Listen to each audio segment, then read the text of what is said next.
అందరికీ నమస్కారం. నా పేరు డాక్టర్ అఫ్జర్ రెహమాన్. నేను ఇక్కడ విశ్వభారతి మెడికల్ కాలేజ్‌లో కన్సల్టెంట్ సైకియాట్రిస్ట్‌గా పనిచేస్తున్నాను. ఈరోజు మనం panic attacks or panic disorder గురించి కొన్ని విషయాలు తెలుసుకుందాం. So, panic attacks or panic disorder అంటే ఏంటంటే, అది భయాందోళనతో కూడుకొనున్న ఒక జబ్బనమాట. సో, ఇందులో ఏముంటాయి లక్షణాలు? అంటే ముఖ్యంగా ఇప్పుడు మనం బాగా భయపడినప్పుడు ఉండే లక్షణాలన్నీ దీంట్లో ఉంటాయి. ఫర్ ఎగ్జాంపుల్ ఎట్లాంటివి? అంటే గుండె స్పీడ్‌గా కొట్టుకోవడము. ఎప్పుడైనా మనం భయపడినప్పుడు సడెన్‌గా ఏదైనా చూసినప్పుడు పాముని చూసినప్పుడు గానీ, ఒక మనం ఎదురుగా ఏదైనా ఒక లయన్ గానీ సడెన్‌గా అట్లా వచ్చేసినప్పుడు మనం ఏం చేస్తాము? బాగా భయపడతాము.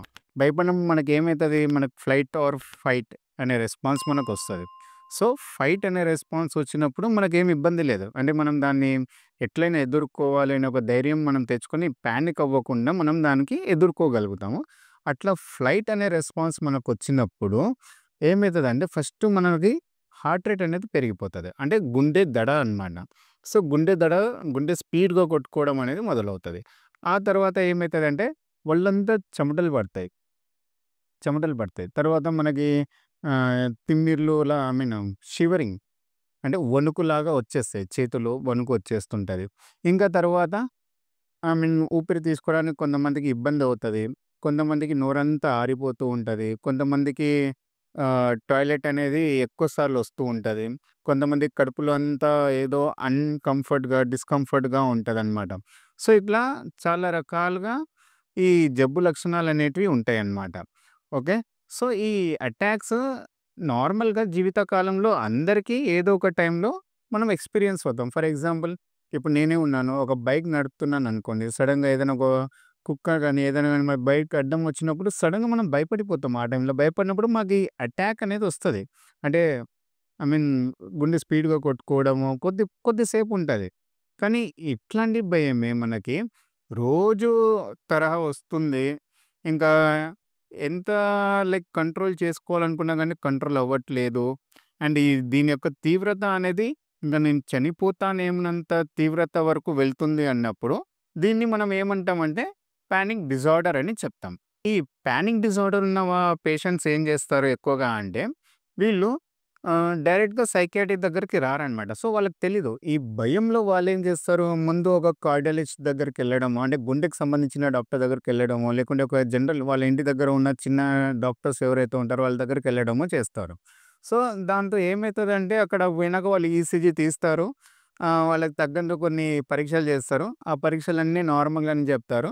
సో, ట్రీట్మెంట్ ఇంకా ఏం లేదమ్మా మీకు నార్మల్‌గా ఉందని పంపించేస్తారు. సో, దీంతో ఏమైతదంటే వాళ్ళకి ట్రీట్మెంట్ ఏమి ఇవ్వరు వాళ్ళు. సో, ట్రీట్మెంట్ ఏమి ఇవ్వనప్పుడు ఏమైతది?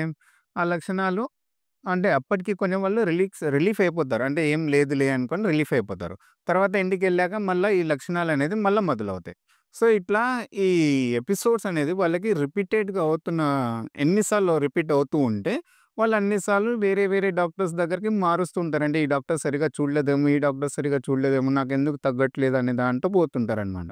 సో, ఇట్లాంటి లక్షణాలున్న వాళ్ళు ఏం చేయాలి అంటే మొదటిగా ఫస్ట్ డైరెక్ట్‌గా సైకియాట్రి దగ్గరికి అంటే మానసిక విభాగానికి వచ్చేసినారంటే, మనం ఏం జేస్తాం వాళ్ళని ఒక చిన్న ఈసీజీ గాని లేదంటే కొన్ని రక్త పరీక్షలు గాని చిన్నవి ఏవైనా చేసి, అసలు ఇది ఎందుకొస్తుంది అని అంటే ఏదైనా ఒక ట్రిగ్గరింగ్ ఫ్యాక్టర్ అనేది ఉంటదనమాట. సో, ఎక్కడ ట్రిగ్గర్ అయింది? ఎందుకు ఈ భయాందోళన అనేది వస్తుంది? అనే కారణాలు తెలుసుకొని, దానిపైన మనం వాళ్ళకి కౌన్సెలింగ్ అట్లాంటివి ఇచ్చి, దాంతో పాటు కొన్ని మెడిసిన్స్ అనేది మనం పెడతామనమాట. సో, ఈ మెడిసిన్స్ పెట్టిన తర్వాత దానికి ఒక కోర్స్ లాగా ఉంటది. అంటే ఒక 3 నెలలు గాని, ఒక 6 నెలలు గాని కోర్స్ వాడినారంటే, ఈ జీవిత కాలంలో చాలా వరకు చాలా మందికి మళ్ళా ఇట్లాంటి భయాందోళన రాకుండా మనము ఆపొచ్చు. సో, ఇంకోటేముంటదంటే మాత్రలేనా అంటే మాత్రలొక్కటే గాదు. మనకు రిలాక్సేషన్ టెక్నిక్స్ అని గూడా కొన్ని ఉంటాయి. సో, అవంతా ఎట్లా అంటే తీవ్రతను బట్టి ఉంటాయన్నమాట. కొంతమందికి కొంచెం తక్కువ తీవ్రతతో జబ్బు నిండొచ్చు.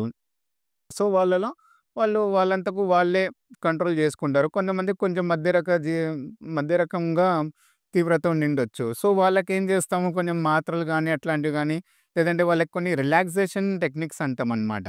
సో, అవన్నీ వాళ్ళకి నేర్పిస్తాము.